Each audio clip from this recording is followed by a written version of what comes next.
ഒരു ദൈവമുണ്ട്, നിന്റെ പ്രശ്നങ്ങൾ അറിയുന്ന ഒരു ദൈവമുണ്ട്. നീ ലോകത്ത് ജീവിക്കുമ്പോൾ എന്നെ ആരും കാണാനില്ലല്ലോ, ഞാൻ എന്തിനു ജീവിക്കുന്നു പറഞ്ഞുകൊണ്ട് ജീവിതം മടുത്ത് മുന്നോട്ട് പോകുന്ന സ്നേഹിത, നിനക്ക് വേണ്ടി കരുതിയിരിക്കുന്ന ഒരു ദൈവമുണ്ട്.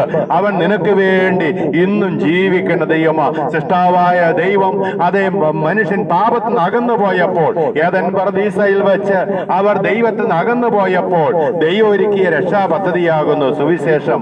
നിങ്ങൾക്കറിയാവോ, ഏദൻ പർദീസയിൽ വെച്ച് അവർ ദൈവത്തിന്റെ വചനത്തെ അവർ അവിശ്വസിച്ചു. ദൈവത്തെ അവർ കൂട്ടാക്കിയില്ല. ദൈവത്തിന്റെ ഇഷ്ടത്തെ അവർ മാറ്റിവെച്ചിട്ട് സാത്താന്റെ ഇഷ്ടത്തിലേക്ക് അവർ കടന്നു വന്നപ്പോൾ ദൈവവചനം പറയുകയാണ്, ഒരു പാപത്തിൽ അകപ്പെട്ടു പോയി. സായങ്കാലങ്ങളിൽ ദൈവം കടന്നു വന്ന് അവരുടെ അടുക്കൽ അവരോടൊപ്പം സംസാരിച്ചിരുന്നതാ, കൂട്ടായ്മ ഉണ്ടായിരുന്നതാ. എന്നാൽ പ്രിയപ്പെട്ടവരെ, നിങ്ങൾക്കറിയാവോ, ഒരു ദിവസം വൈകുന്നേരം വന്നപ്പോൾ അവരെ കാണുന്നില്ല. അവർ അതേ ദൈവത്തിന്റെ ഇഷ്ടത്തിൽ നിന്ന് അകന്നുപോയി വേറെ എങ്ങോ മറഞ്ഞിരുന്നു. ഇന്ന് കടമറ്റത്ത് താമസിക്കുന്ന നിങ്ങളുടെ ജീവിതവും അതുപോലെയല്ലേ സ്നേഹിതരെ? ദൈവത്തിന്റെ വചനം നമ്മുടെ കയ്യിൽ കിട്ടിയിട്ട്, സത്യം നമ്മൾ തിരിച്ചറിഞ്ഞിട്ട്, ഏകരക്ഷിതാവ് യേശു മാത്രമുള്ളൂ എന്ന് അറിഞ്ഞിട്ട്, ഏക മാർഗം സ്വർഗത്തിലേക്കുള്ള ഏക രക്ഷാമാർഗം യേശുവിന്റെ നാമം മാത്രമുള്ളൂ എന്ന് അറിഞ്ഞിട്ടും അന്യദൈവങ്ങളെ സേവിച്ച് കാണുന്നതിന്റെ മുമ്പിലെല്ലാം നമ്മൾ മുട്ടുമടക്കി ജീവിതം തള്ളി നിൽക്കുന്നവരെങ്കിൽ ഇന്ന് പകൽക്കാലം സ്നേഹത്തോടുകൂടി ആ യേശു നിങ്ങളെ വിളിക്കുകയാണ്. ദൈവത്തിന്റെ വചനം പറയുന്നു, കർത്താവായ യേശു നമ്മളെ ഈ പാപത്തിൽ അകപ്പെട്ട മനുഷ്യനെ രക്ഷിക്കുവാൻ പകരക്കാരനായി നമുക്ക് വേണ്ടി മരിച്ചു. ഇന്നിന്റെ ജീവിതം ആ യേശുവിനായി സമർപ്പിക്കുമ്പോൾ എത്ര വലിയ തകർച്ചയെങ്കിലും എത്ര വലിയ കണ്ണീരെങ്കിലും അതിൽ നിന്ന് വിടിവിക്കുവാനായിട്ട് ദൈവത്തിന് സാധിക്കും. ഒരുപക്ഷെ നീ ചിന്തിക്കുന്നുണ്ടാകും, എന്തൊരു കഷ്ടത, എന്തൊരു ജീവിതം, എന്തൊരു ഭാരം എന്ന് പറഞ്ഞുകൊണ്ട് നിന്റെ ജീവിതം തള്ളി നിൽക്കുന്ന ഒരു വ്യക്തിയെങ്കിൽ ഇന്ന് പകൽക്കാലം ഉള്ളതുപോലെ നിന്റെ ഭാരങ്ങൾ അറിഞ്ഞ് നിന്റെ വേദനകൾ അറിഞ്ഞ് നിന്നെ സഹായിക്കാൻ കഴിവുള്ള ആ ദൈവം ഇന്ന് സ്നേഹത്തോടു കൂടി നിങ്ങളെ വിളിക്കുകയാണ്. ആ കർത്താവായ യേശുവിൽ പാപമില്ലായിരുന്നു.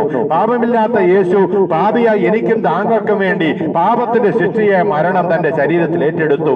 അതുകൊണ്ട് സ്നേഹിതരെ, ഈ വചനം ഇന്ന് ഈ കടമറ്റത്ത് ഞങ്ങൾ പിന്നെയും പ്രഖ്യാപിക്കുമ്പോൾ നിങ്ങളുടെ ജീവിതങ്ങൾ യേശുവിനായി നിങ്ങൾ സമർപ്പിക്കേണ്ടിയിരിക്കുന്നു. ഞാൻ ആദ്യം പറഞ്ഞല്ലോ, യേശു മാത്രമാണ് മരണത്തെ ജയിച്ച് ഉയർത്തെഴുന്നേറ്റ് ഇന്നും ജീവിക്കുന്ന ദൈവം. ഒരു പൈസ പോലും എറിയാതെ, ഒരു സ്വോത്രകാഴ്ച പോലും അർപ്പിക്കാതെ, ഒരു മെഴുതിരി പോലും കത്തിക്കാതെ നീ വിളിക്കുമ്പോൾ യേശുവേ എന്ന് വിളിച്ചാൽ നിന്റെ അടുക്കൽ വന്ന് നിന്റെ കരം പിടിക്കുന്ന ഒരു ദൈവം, അത്രമേൽ നിന്നെ സ്നേഹിക്കുന്ന ഒരു ദൈവം. തിരുവചനം പറയുകയാണ്, ഒരു സ്ത്രീ തന്റെ കുഞ്ഞിനെ മറക്കുമോ, താൻ പ്രസവിച്ച മകനോട് കരുണ തോന്നാതിരിക്കുമോ? അവർ നിങ്ങളെ മറന്നു കളഞ്ഞാലും ഞാൻ നിന്നെ മറക്കുകയില്ല എന്ന് പറഞ്ഞ ദൈവത്തിന്റെ സ്നേഹം, ആ യേശുവിന്റെ സ്നേഹത്തിൽ നിങ്ങളെ വിളിക്കുകയാണ്.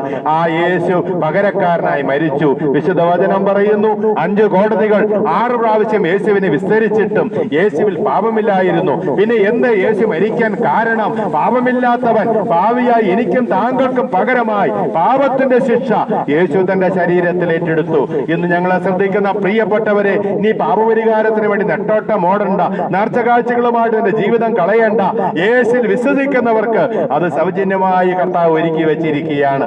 ആ യേശുവിന്റെ അടുക്കിലേക്ക് ആര് വരും? ആ യേശുവിനെ ജീവിതം സമർപ്പിക്കൂ. നിന്റെ ഹൃദയത്തിൽ വസിക്കുവാൻ ഈ യേശു സ്നേഹത്തോടുകൂടി നിങ്ങളുടെ ഹൃദയത്തിൽ അത് വസിക്കുവാൻ യേശു നിങ്ങളെ വിളിക്കുകയാണ്. തിരുവചനം പറയുന്നു, ഞാൻ വാതിൽക്കൽ നിന്ന് മുട്ടുന്നു, ആരെങ്കിലും എന്റെ ശബ്ദം കേട്ട് വാതിൽ തുറന്നാൽ ഞാൻ അവന്റെ അടുക്കൽ കടന്നു വന്ന് അവനോടുകൂടി അത്താഴം കഴിക്കും, അവനോടുകൂടെ വാസം ചെയ്യും. ഇന്ന് പകൽ നിന്റെ ജീവിതം യേശുവിനായി നിങ്ങൾക്ക് സമർപ്പിക്കാമോ? ദൈവത്തിന്റെ വചനം പറയുന്നു, ആ യേശു കർത്താവ് മരിച്ച് അടക്കപ്പെട്ട് 3-ാം ദിവസം ഉയർത്തെഴുന്നേറ്റു. അനന്തരമായി ശിഷ്യന്മാർക്കും 500-ലധികം പേർക്ക് പ്രത്യക്ഷനായി താൻ സ്വർഗാരോഹണം ചെയ്തു.